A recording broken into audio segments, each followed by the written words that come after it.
السلام عليكم ورحمة الله وبركاته. الحمد لله رب العالمين، والصلاة والسلام على أشرف الأنبياء والمرسلين وعلى آله وصحبه ومن تبعهم بالهدى إلى يوم الدين وبعد. أنفلا في طاعة الله تحل الحياة ميامكم سبحانه وتعالى نقوم فنلزبين تمك محمد صلى الله عليه وسلم أكبانجا kwake maswahaba kumasoonse amina kusatila sunna kufikira siku la kiyama. Na mwezi wa Ramadhani ifitukuona buku limeneli ad-durusu ramadhaniya lil ummati al-muhammadiyya limeneli ndalembedwa ndi al-allama Muhammad bin Abdullah bin Ali al-Aidrus kuchokera kubanja lantumik Muhammadin sallallahu alayhi wasallam. Ndiye tilipa page number 24 pamene akutuza kuti ya tione kuti mtumiki sallallahu alaihi wasallama amakhala bwanji mwezi umene ukafika. Ndipo taona hadith imene ndi Abdullah ibn Abbas kunena kuti mtumiki sallallahu alaihi wasallam anali opeleka naam koma kuti ikafika Ramadhani ndiye kuperekako ankaulo wa manja kwambiri zimenezo msilamu azitsatira. Laqad kana lakum fi rasulillahi uswatun hasana. Allah kusindika kunena kuti ndithudi mwantumiki Muhammadin sallallahu alaihi wasallama muli chisanzo chabwino kwa inuyo. Ngati mukufuna majedwe muyangane kuti mtumiki ankaja bwanji, mukufuna mavalidwe muone kuti mtumiki amavala bwanji, mukufuna maendedwe muone kuti mtumiki ankaenda bwanji, mukufuna mayankhulidwe muone kuti mtumiki ankayankhula bwanji, mukufuna makhalidwe ndi anthu muone kuti mtumiki ankakhala bwanji ndi anthu.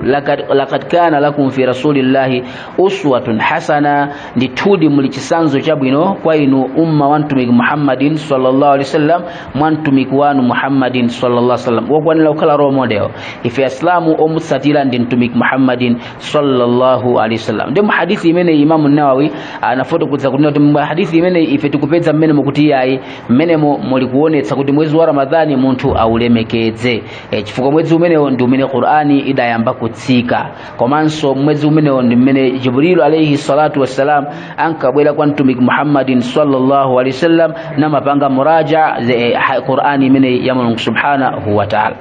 Number 2 akuyankhula kuti ziyadatul khairi inda mulaqati salihin.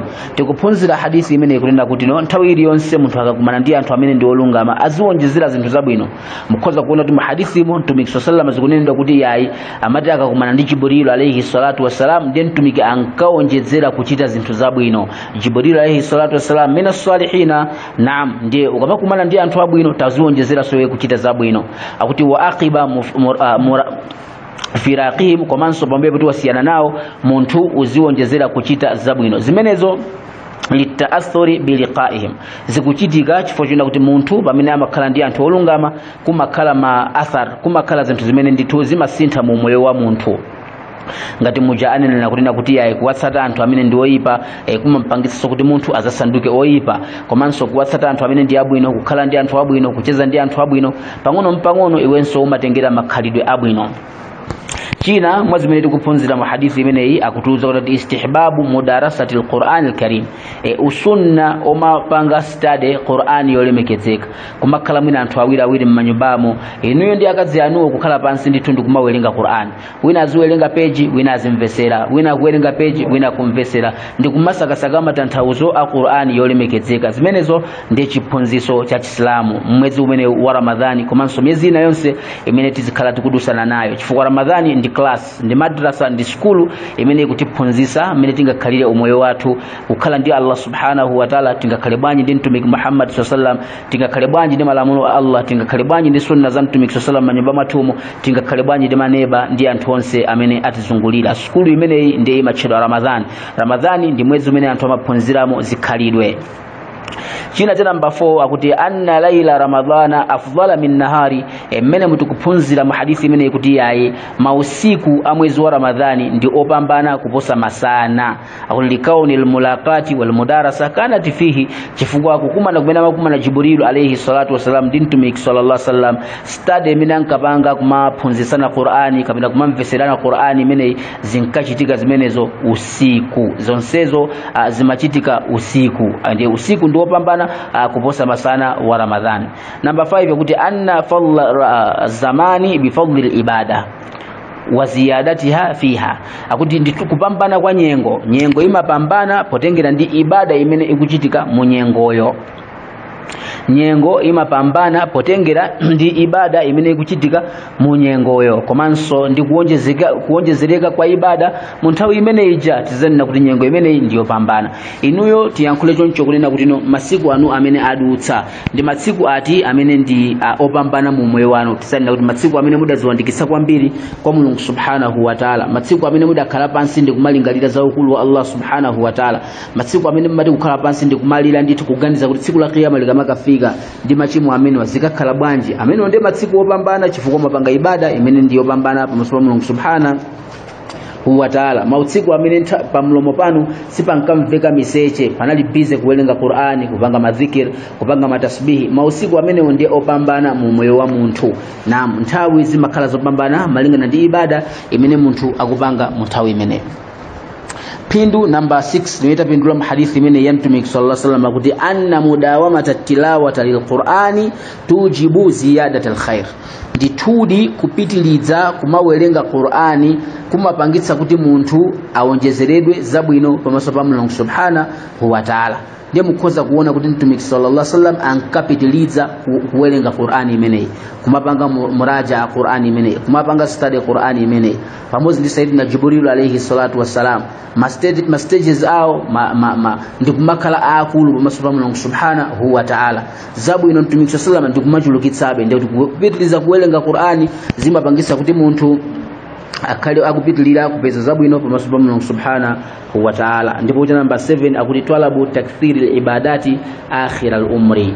Pamene paso tikuphunzira kuti ayi pamene munthu ukusanduka ukukula uzichulukisa kupanga ibada, kumapanga ndithu ibada. Iya ine ndili busy kupanga mashopu kapena ndili business, tamayimikirani business iwona mupanga ibada. Naam, nthawi zinaso business ikhoza kukhala ndithu ibada. Ngati business yomukupanga cholinga chofuna kutukula dini, cholinga chofuna kutukula liwu la Allah, cholinga chofuna kutukula malamulo a Allah, cholinga chofuna kutukula sunna ya Mtume Muhammadin sallallahu alayhi wasallam, business yanu izakuthandizana. Ine ndikugwira ntchito imene ikhoza kukuthandizani tsiku la kiyama, ntchito imene ikhoza kukupasani phindu pamaso pa Allah. Ngati ntchito yomwe mukugwira pofuna kutukula dzina la Mulungu subhanahu wa ta'ala, mukufuna kutukula Islamu, mukufuna kutukula dini, na mukufuna kutukula sunna ya Mtume Muhammadin sallallahu alayhi wasallam, ndi ibada imeneyo.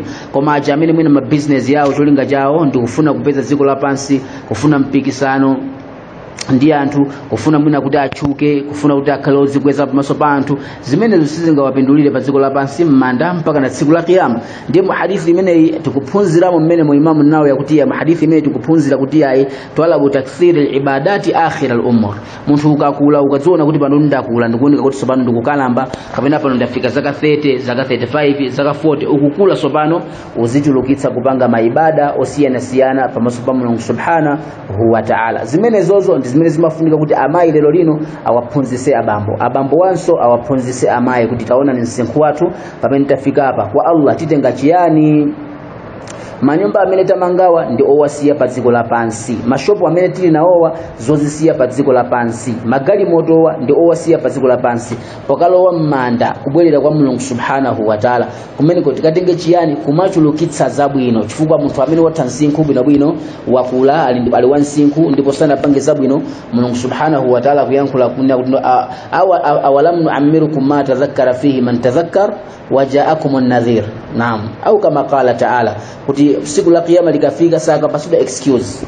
Munthu wina aliyense amene tuwafika msinkhu oti mpaka na nkumakalamba kumaona imvi bwinobwino ndithu msana unaumapindika kusunza kuti munthu itu wakulatu uyu zaka 40 kuyambira zaka 40 kumapita huko, amene siku la kiyama alibe kupeleka excuse. Mulungu subhanahu wa ta'ala akutaka mfusa kunena kuti no ife kodi iwe sitidakupatse umoyo, awalam nu'ammirkum, ife kodi sitidakupatse ni umoyo ma tadhakkara fihi man tadhakkara. Umoyo umene akadakhala kuti munthu akadatha kukhala pansi ndi kulingalira za ukulu Allah, akadatha kulingalira, akadatha kudziwa kuti nthawi yatha ndikonzekere ulendo obwerera kwa Mulungu subhanahu wa ta'ala, akadatha kulingalira za ukulu wa Mulungu subhanahu wa ta'ala, nampempha Allah chikhululuko. Waja'akumun nadhir, komanso tinakutumizirani mchenjezi oti akuchenjezeni kuli jahannama ngati mukupanga zoyipa, komanso kuli janna ngati mukupanga zinthu zabwino. ndiye nchenjeza amene ndi uti yayi ndithudi mamufassiruna amatuza kuti nchenjeza amene Qur'ani yolemekezeka mamufassiruna kuti nchenjeza amene mtumiki Muhammadin sallallahu alaihi wasallam mamufassiruna kuti nchenjeza amene imvi zimene anthu amadziona mmutu ndithu kukhala pansi ndikumasankha kuti imvi tuzayamba sopano kuonesa kuti ulendo wawandikira asala pang'ono kuti azinyamuka azibwerera kwa Mulungu subhanahu wa ta'ala chifukwa imvi ndi uthenga kuti ulendo wanu masiku anu okhala pa dziko lapansi apanga expire panopa muli ndi extra time imene mukugwiritsa ntchito tikuyankhula choncho pano pa fitwati llahi tahlul haya ngati muli ndi mafunso ndemanga mudzere kwa maadimini athu mafunso anu adzayankhidwa ndemanga zanu zidzagwiritsidwa ntchito jazakumullahu khair. Assalamu alaikum wa rahmatullahi wa barakatuh.